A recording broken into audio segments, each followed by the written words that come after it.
Super bate-papo!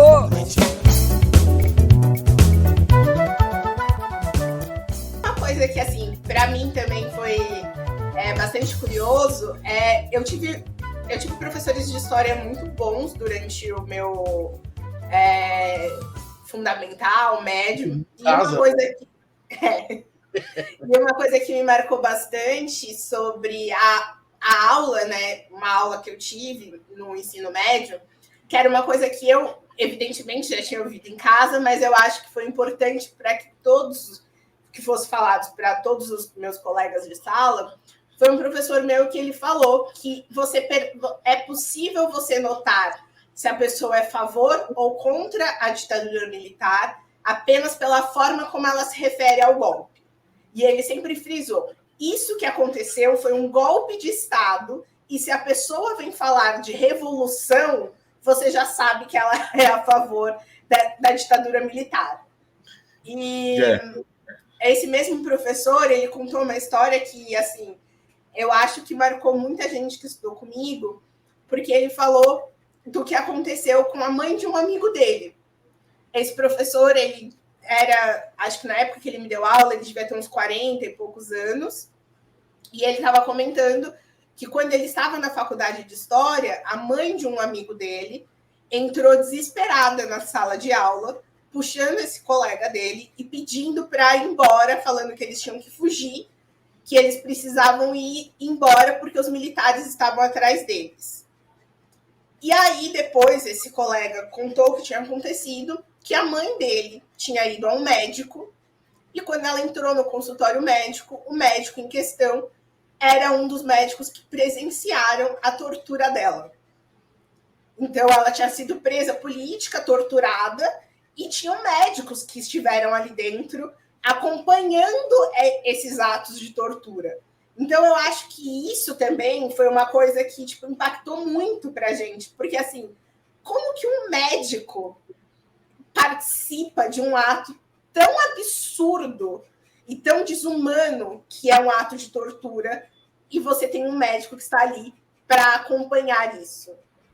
E eu lembro que depois que ele contou essa história, mesmo dentro da minha sala, tinham pessoas bastante alienadas, ou isso foi uma coisa que todo mundo comentou depois. Então, eu acho que foi assim, essa reafirmação do que foi a ditadura militar, eu acho que é uma coisa essencial para as pessoas compreenderem e evitarem que ocorra novamente. E aí eu só queria trazer quando eu fui para Buenos Aires recentemente, uma coisa que me tocou muito, que me chocou bastante, foi que quando você anda por Buenos Aires, você vê diversas homenagens a pessoas que foram assassinadas pela ditadura argentina. Você vê o nome dessas pessoas, você vê as pessoas falando como essas pessoas sumiram ou foram assassinadas pelo governo, coisas que a gente raramente vê aqui no Brasil, sabe? Manifestações tão evidentes. Tinha um banco lá na Argentina, né, que tinha a lista de funcionários do banco que foram desaparecidos ou assassinados pelo governo militar argentino, pela ditadura argentina. Então, na Argentina, você teve uma responsabilização dessas pessoas, coisas que a gente não teve no Brasil.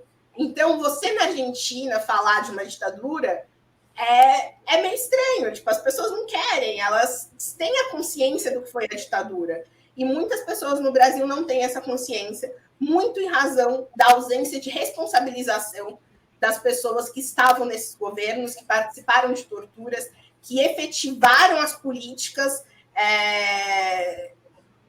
da ditadura mesmo, né? Então, eu acho que, tanto que anos depois, você ainda tem resquícios de políticos da ditadura e pessoas que vão em rede nacional elogiar torturador.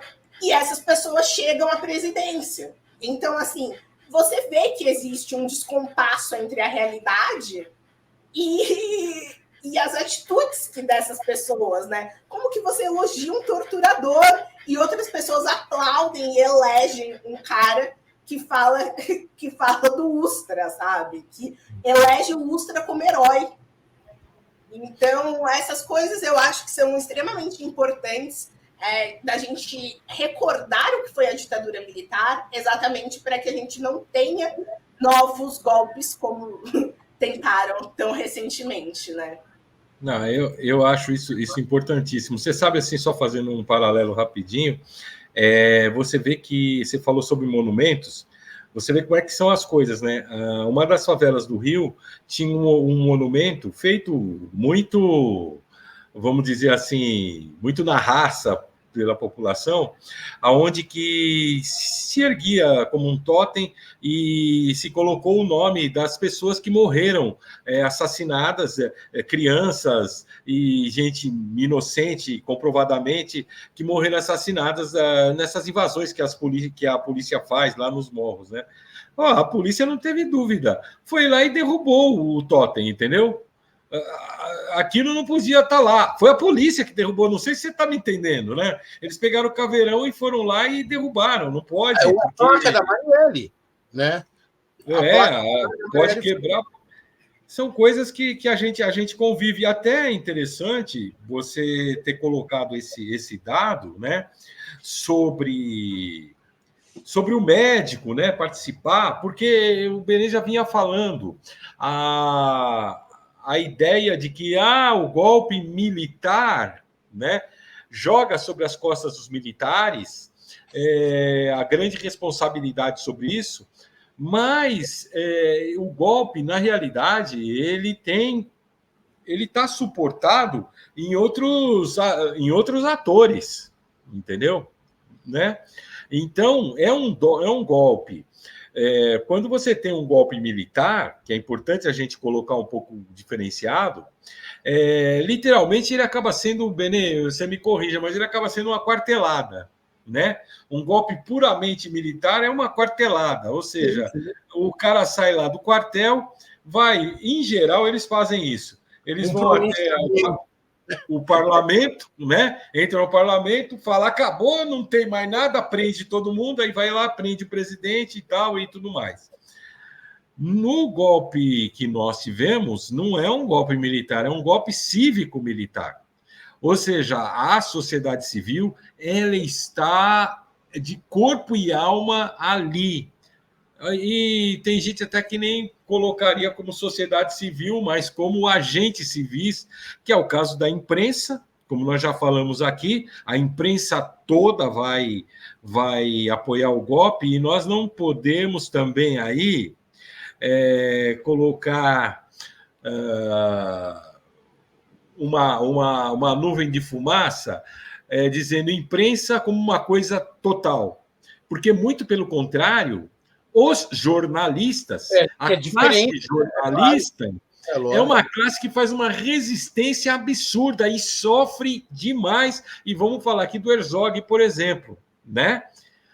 Que é uma luta contra os empresários da mídia que vão apoiar o golpe. A classe empresarial como um todo, ela apoia o golpe. E é interessante que a classe empresarial apoia o golpe e, com o tempo, o empresariado brasileiro ele sofre muito porque o golpe tem interesses globais que se colocaram aqui. Então, tem muito empresário brasileiro que sofreu ter o golpe porque no fundo, ele estava numa posição de concorrência contra interesses internacionais, né?